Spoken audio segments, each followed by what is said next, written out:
Updates at pinakahuling mga usapin sa mundo ng palakasan. Atin ang pakinggan dito sa Ang Pilipinas Ngayon. Walang kahirap-hirap kunin ng San Miguel Beer ang kanilang ikapitong sunod-sunod na panalo sa 2024 PBA Philippine Cup pagkatapos dominahin ang Northport 120-100 sa larong ginanap sa PhilSports Arena sa Pasig City. 6 na players ng Beermen ang nakapagtala ng double digits sa pangunguna ni CJ Perez sa nagawa nitong 29 na puntos mula sa 11 of 18 shooting.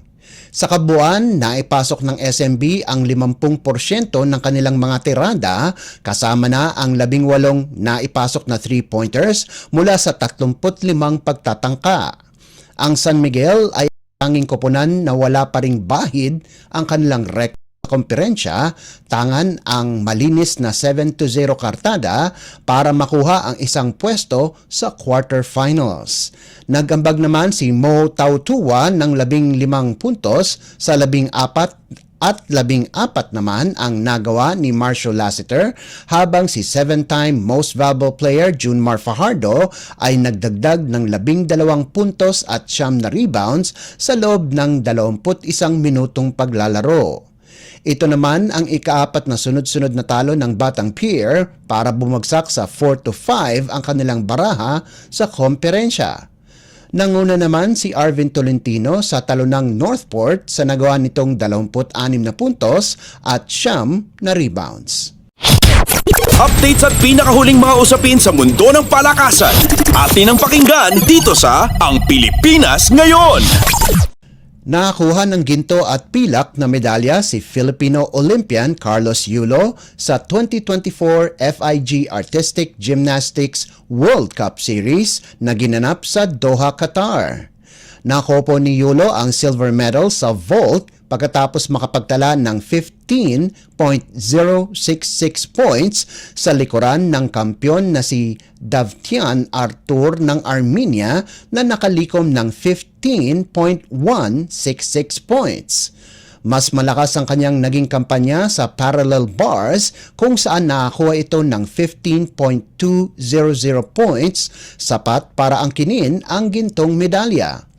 Pumangalawa naman si Yuan Si Hong ng Taipei sa kanyang 14.966 points at pumangatlo si Brazilian Kawi Souza na mayroong 14.566 points. Pagkatapos ng event ni Yulo, nakakuha naman ng ticket sa Paris Olympics si Filipino-American gymnast Levy Jung Ruivivar pagkatapos nitong makuha ang silver medal sa women's uneven bars. Bukod kay Yulo at Jung Ruivivar, nagkwalipika na din ang isa pang gymnast na si Alea Finnegan pagkatapos magkwalipika sa 2023 Artistic Gymnastics World Championships na ginanap sa Antwerp, Belgium. Updates at pinakahuling mga usapin sa mundo ng palakasan. Atin ang pakinggan dito sa Ang Pilipinas Ngayon. Naging kauna-unahang Filipino rower si Johnny Delgaco na makakuha ng ticket sa 2024 Paris Games pagkatapos pumwesto ng pang-4 sa Asia-Oceania Qualification Tournament na ginanap sa Chungju, South Korea. Nakapagtala ng 7 minuto at 49.39 na segundo ang 26 anyos na si Delgaco para kunin ang isa sa 5 Olympic berths para sa women's singles sculls at maging ika-11 Pilipinong atleta na makapasok sa Paris Olympics. Siya na rin ang ika-4 na Filipino rower na nakapagkwalipika sa Olympics pagkatapos ni na Ed Mayrina noong 1998 Seoul Olympics, Benji Tolentino sa 2000 Sydney at Chris Nievares noong 2020 Tokyo edition ng Olympics. Binuhos ni Delgaco ang lahat sa finals kung saan nakapagrehistro pa ito ng 11 segundong mas mabilis kumpara sa 8 minuto at 5.87 segundong oras na naitala niya noong semifinals. Sa isang panayam sa Radyo Pilipinas 2, sinabi ni Delgaco na hindi niya inakala na maaabot niya ang ganitong karangalan. Sinabi din ni Delgaco na patuloy siyang mag-iensayo sa mga darating na buwan patungo sa Olympics kung saan makakatapat niya ang mga bigating European rowers.